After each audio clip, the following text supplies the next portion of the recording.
Alright, hey everyone. Today, I'm going to be ranking the films of Mr. M. Night Shyamalan. And in case you're wondering, this is the poster behind me. Alright, let's do this. Before I start, I have a theory as to why his movies are so hit and miss. It's simple. He's always trying to go against the norm, against what Hollywood usually does. Sometimes it works, and sometimes it doesn't. I'll get into specific examples with each movie.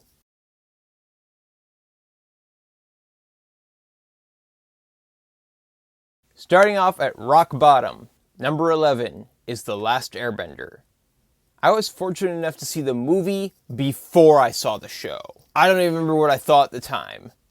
But now, well, it lives up to its reputation, let's just say that. The CGI is pretty good, the musical score is great, everything else is awful. Actually, scratch that. There's one surprisingly good bit of action when Aang finally combines air and water bending.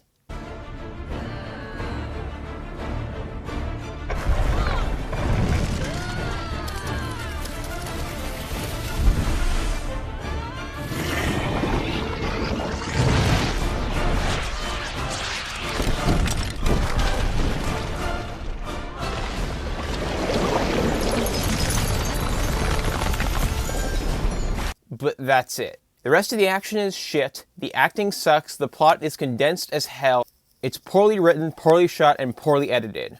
All that being said, I do have to give Shyamalan credit for trying to do something different, even if the end result didn't pay off.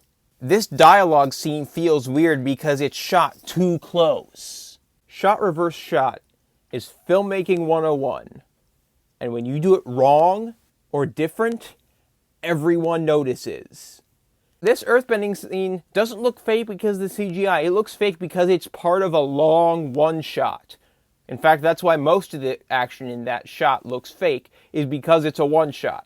This group of people isn't actually moving that one little rock. They just created that wall, and for some reason they're still doing their thing even after they have finished. This guy is moving the rock. What Shyamalan should have done is just showed them doing like one finishing move, and have that be it. Okay? Everybody can help us now!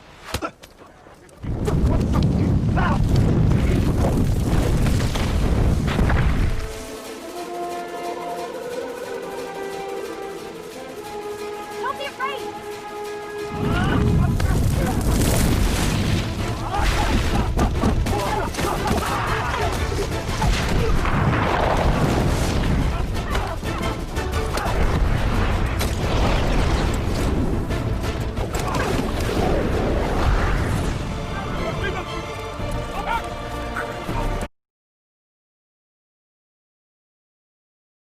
The effort is there, but it didn't pay off.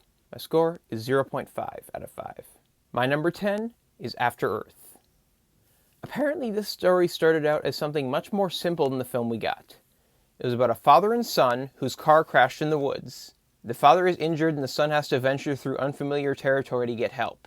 If that was the movie we got, it might have actually been decent, if not great. Instead, we got this shitty mess of a sci-fi movie. It's well edited, there are one or two decent action scenes, and I do like this little exchange at the end between father and son. Dad. Yeah. I want to work with Mom.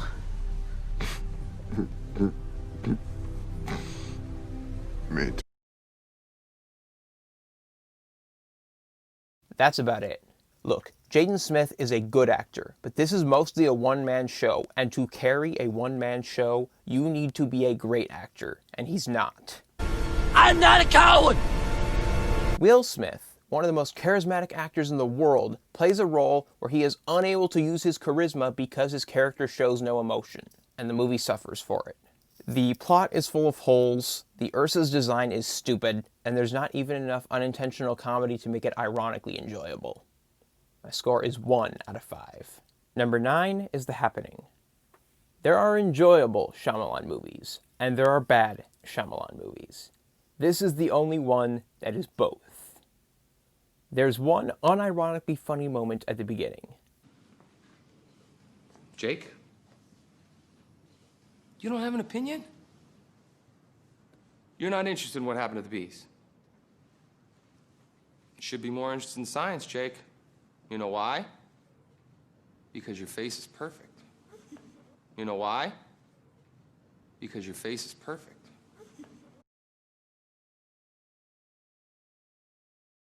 The first time people start to kill themselves is actually very effectively unnerving. And there's also plenty of unintentional comedy throughout the rest of the movie. Plastic. Talking to a plastic plant. Yes, Mark, that's what makes it crazy. On the other hand, this movie fails at drama almost as much as The Room.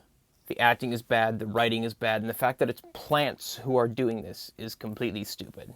My score is 1.5 out of 5. Number 8 is Lady in the Water. If you've seen this movie, you've probably wondered why the plot feels like M. Night was making it up as he went. I have bad news for you. He was making it up as he went. This movie is apparently based on a series of bedtime stories he would tell his kids. So yeah. The plot is nonsensical. The acting ranges from hilariously bad to decent, and the characters have no depth. There is no originality left in the world, Mr. Heat.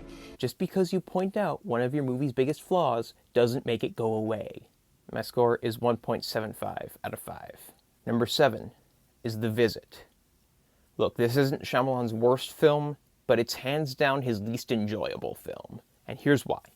Most of his movies are dramas. And when you fail at drama, the results can often be unintentionally hilarious. Look at The Room. Look at Plan 9 from Outer Space. Look at Birdemic. This movie is a horror comedy, and when you fail at comedy, the results are simply joyless. The acting is pretty good, the music is good, but the cinematography, Jesus Christ. Okay, this is a found footage movie, but it's not shot like one. Those cameras, the DSLRs you see the kids holding. You can play hide and seek down here. There's lots of visual tension. Mom's hide and seek place. You better hide, my ethnically confused friend. One Mississippi. They didn't use those. They should have, but they didn't. They used regular-ass Hollywood cameras, the big ones that they need actual cinematographers to handle. And because of that, the quality looks too good to feel real. I'll never understand why they didn't just use those crappy cameras the kids have. Sure, the final product would have looked more amateur, but isn't that the point of found footage? It would have felt more authentic. Also, M. Night. Dude. Grandparents are not scary. Push them down the stairs, their bones will break before they hit the ground. Hell, just tell them what furries are, they will have a heart attack. Finally, just the kid rapping. Jesus fucking Christ, M. Night, you're supposed to be better than this.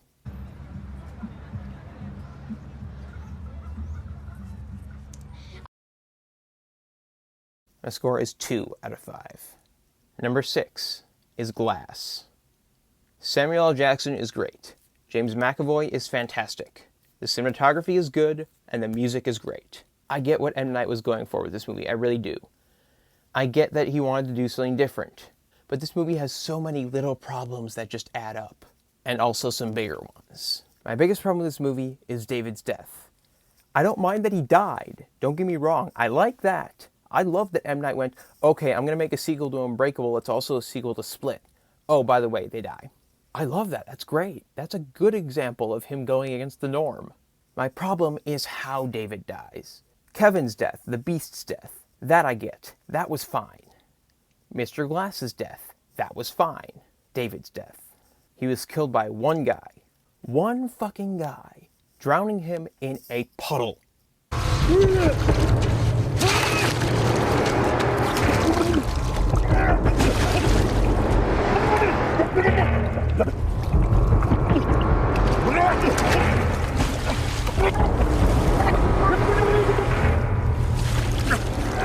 I get it. He believes that water is his weakness. I understand that. The problem is that a few minutes earlier, he was fighting the Beast in a water tank, and he punched his way out just fine.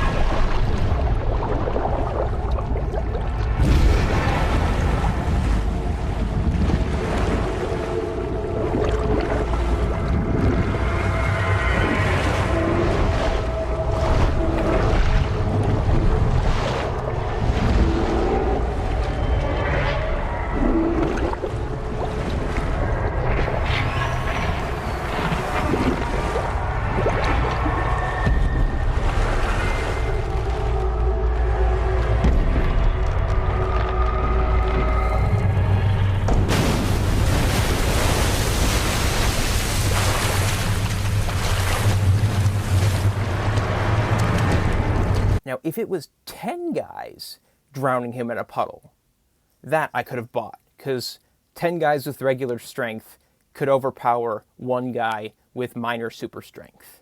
That I could buy. But no, it was one guy. And the twist? I don't know. On its own, the twist was fine.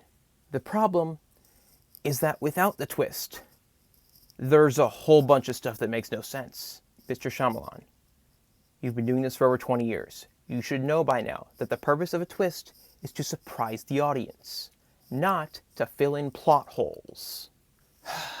God fucking damn it, M. Night, you are better than this. My score is 2.25 out of 5. My number 5 is The Village. This movie is effectively creepy, well acted, and has a very believable love story at its core.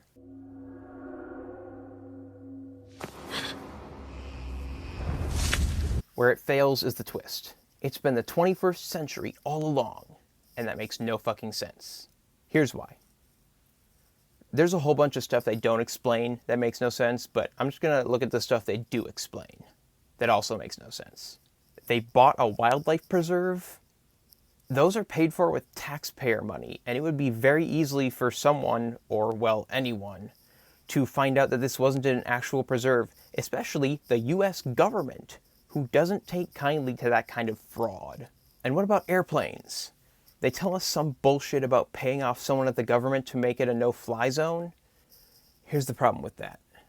No-fly zones are almost exclusively reserved for government or military purposes. And even if you somehow did get one, there's no way you can enforce it against military or government aircraft. And that's ignoring the fact that civilian aircraft accidentally fly over no-fly zones pretty often, and it's impossible to make a no-fly zone big enough that you wouldn't be able to hear planes even if you couldn't see them. And that's not even mentioning the logistics of getting this community up and running in the first place. What I'm trying to say is that this movie's twist is impossible. Otherwise, it's a decent movie, though. My score is 2.5 out of 5. Finally, moving on to the good movies. My number 4 is Signs. Look, I am not religious. I am an atheist. Don't take it personally. I reject all gods, not just yours. That being said, I can still appreciate this movie's message. There are some people who need faith in their lives. There are people who get hope from their faith. I can respect that. The acting is good, the suspense is built up very well, and the characters have actual depth.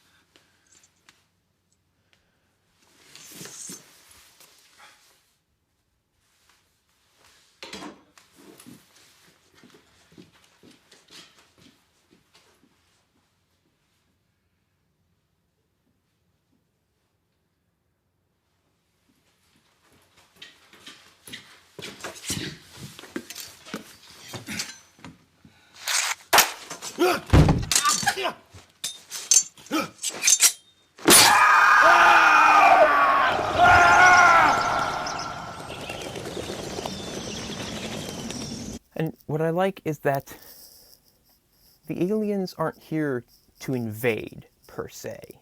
They're here in mass, they're here in numbers, but they're not here to take over the world or to destroy the world. They're essentially here to harvest humans. But then, the ending. I didn't hate it, and here's why. The aliens aren't here to invade. They're not here to take over. They're not here to occupy Earth. They're here to harvest humans. They're not necessarily coming here to stay. Hell, they might not have even known they were allergic to water. And once they found out, once word got around, they promptly fucked off back to whatever planet they came from, presumably. My score is 3.5 out of 5. Okay, somehow I completely skipped over number 3 the first time I recorded this, so here I am now. My number 3 is Split. This could have been M. Night's return to form, but then Glass happened. Oh well. Anyway, James McAvoy gives a tour de force performance here. Dr. Fletcher. Dr. Fletcher. Who did that?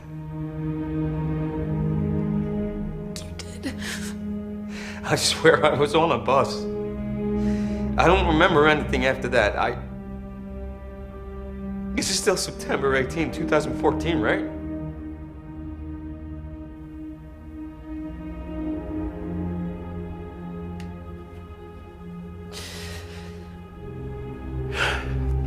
There's a shotgun I bought. It's in the bottom cabinet, hidden behind things. The shells are in my uniform closet out in the service hall. Kill me. And kill me.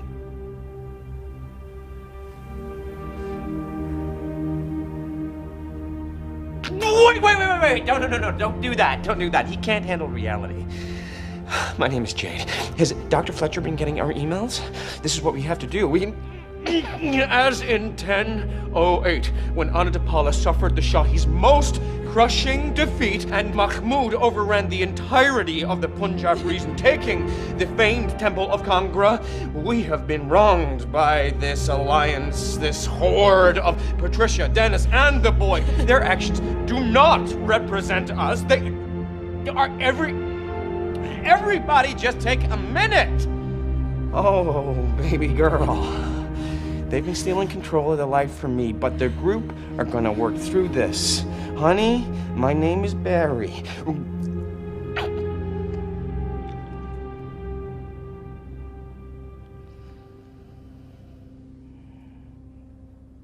You shouldn't have used the walkie-talkies. This movie is effectively creepy and scary.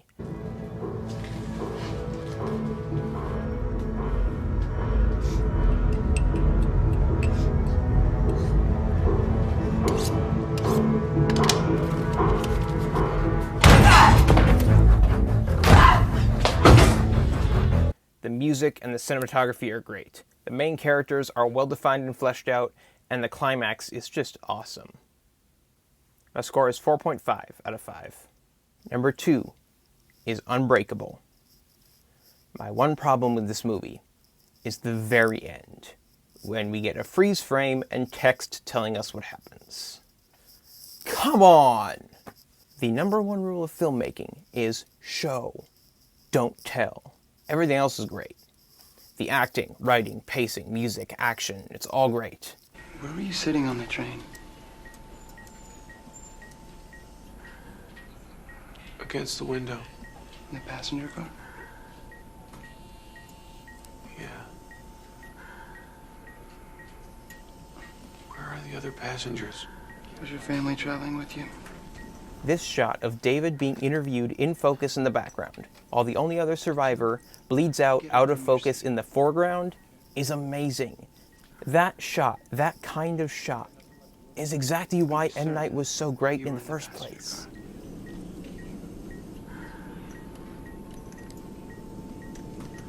Yes.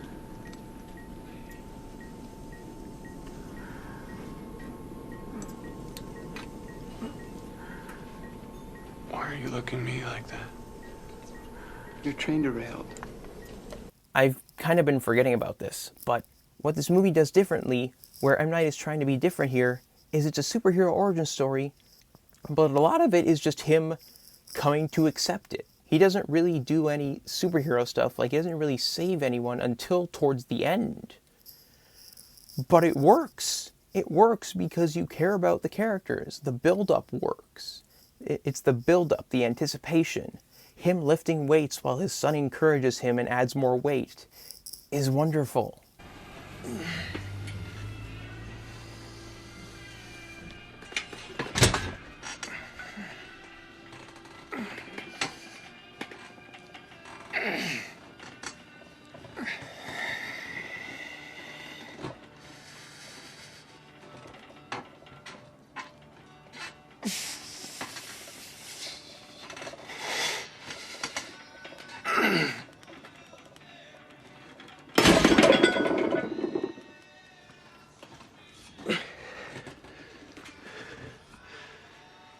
How much did you take off? I lied. You had it?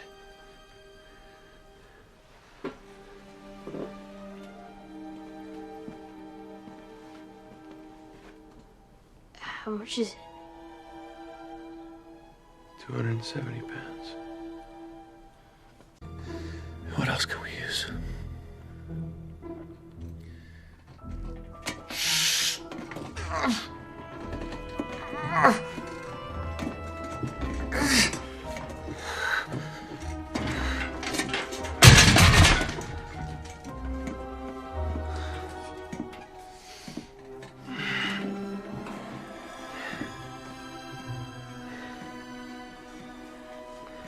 My score is 4.75 out of 5.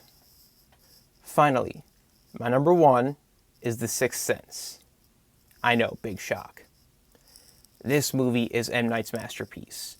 This is where all of his efforts to do something different paid off the most. This is a supernatural movie where nothing supernatural happens until like half an hour in. And yet it works because you care about the characters and you're interested in what's happening to them.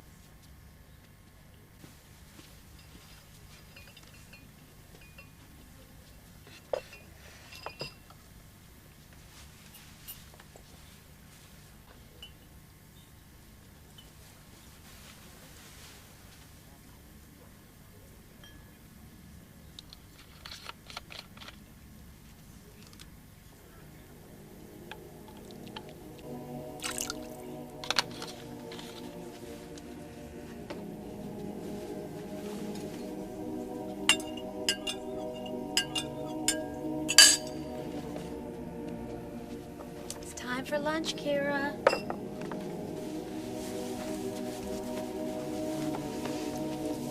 I'm feeling much better now. That's so great, honey. This scene. Grandma comes to visit me sometimes.